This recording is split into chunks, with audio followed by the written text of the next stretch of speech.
Good morning, Sri Lanka. What a way to start the early end with my pretty face. I know, I had to use that line. I haven't used it in a while.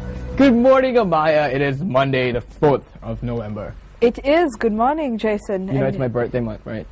It's your birthday month. It's my birthday month. So why is that special? That's not special at all. There's no reason for that to be special. Yeah, it is.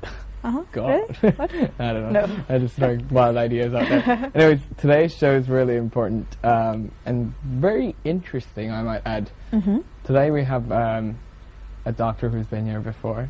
Yes, Here to he's speak about sort of a resident psychiatrist here on the show, and he's Dr. Mahesh Rajasurya, who is the consultant psychiatrist at the National Hospital of Sri Lanka. Good Good morning, doctor. Good morning. Welcome to the show on a Monday morning. Thank you. All right, so Now- doctor, last time we were just touching up on your relationship in your marriage, right? And now today we're actually getting into your mental health in your marriage. Let's speak about that.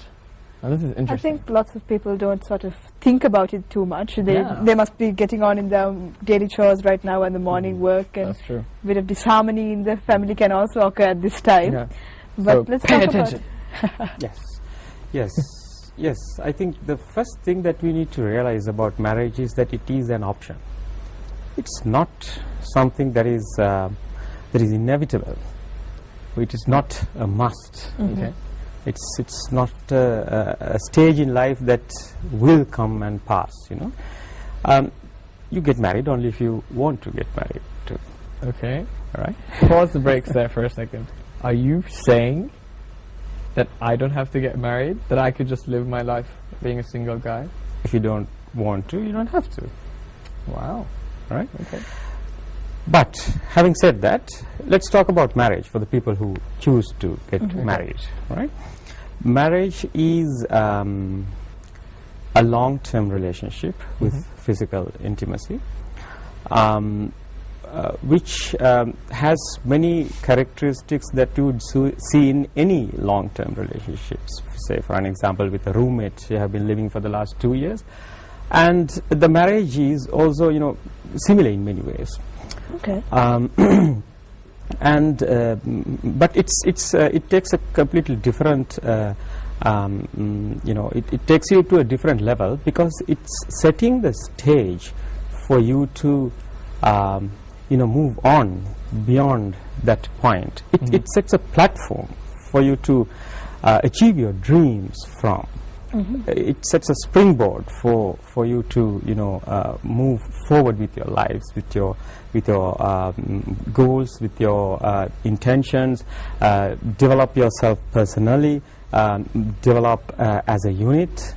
So it's a wonderful thing. Of course. It's a wonderful thing. It is not a people say it's a challenge, and it's difficult to have a good marriage. It may be difficult, but it is a wonderful thing.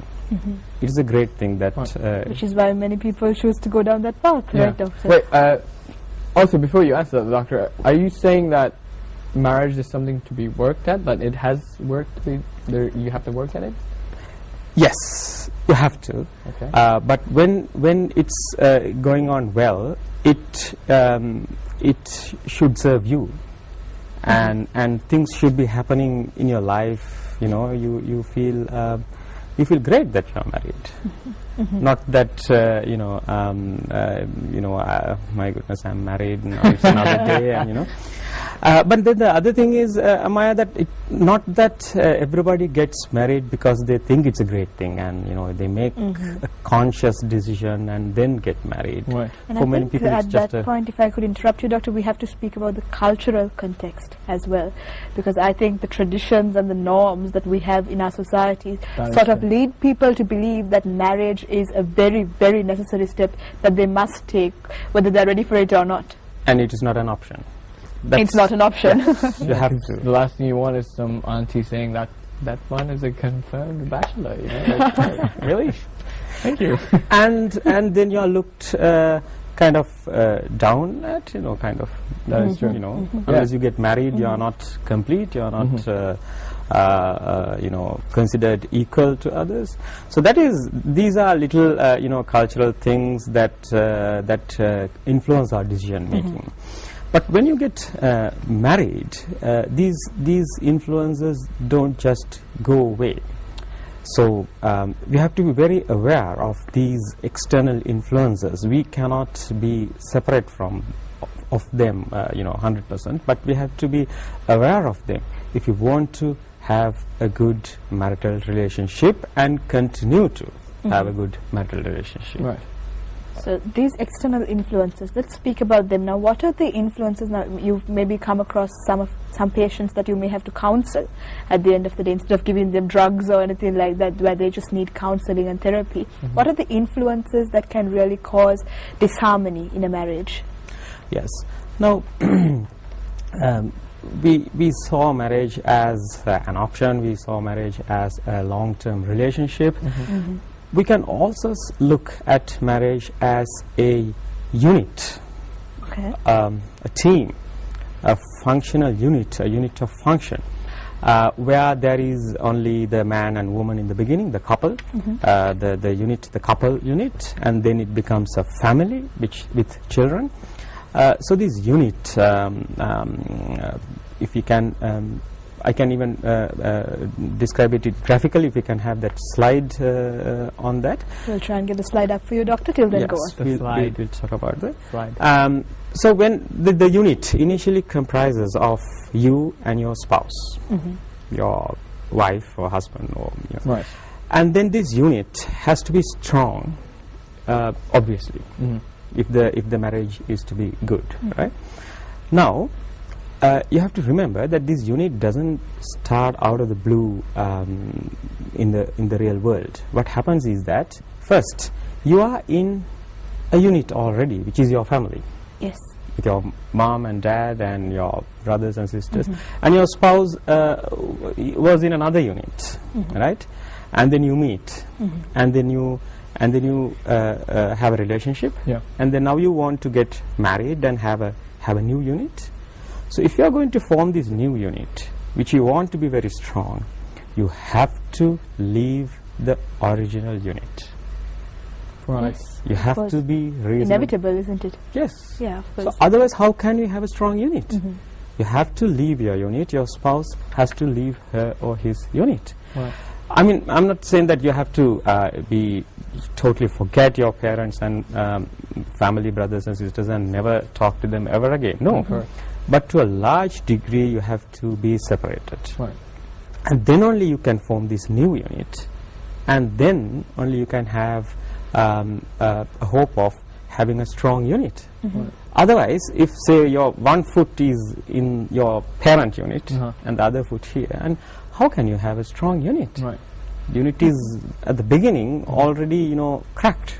Right. It's not a unit. Yeah. So what you're Starts saying off is, on the wrong foot, Yeah. doesn't Yes. it? so what you're saying is a healthy relationship is you pretty much moving away. If you put it in terms of an acorn, you don't stay next to the parent tree. You would actually move and try to make your own tree in the process. You see Good what I just analogy did there. Yeah, You are, I know, Justin. I'm pretty special today for some reason. I don't know what happened. But also we need to speak about the cultural context where, the in-laws are sometimes put in a very harsh role, and we have a lot of yes. mother-in-law jokes and father-in-law jokes and daughter-in-law jokes happening in when families get together and things like that. But out of jokes, there is some sort of friction that can happen if you don't approach marriage with the right mindset, especially when it comes to accepting your spouse's family. Right, Doctor? Yes. Yes. This is not. It is. I mean, we all know that this happens, right? But it is not because your in-laws are bad. Let's We establish all- that. We all have good and bad in us. We are all, average people. That is correct. But what happens is that your in-laws or even your parents, they have their own unit, right? And now you are a new unit. And if you are going to live with your parents or your in-laws, you're actually putting two units in one house. And now it's very difficult to function two units in one house. Now, obviously, the cooking.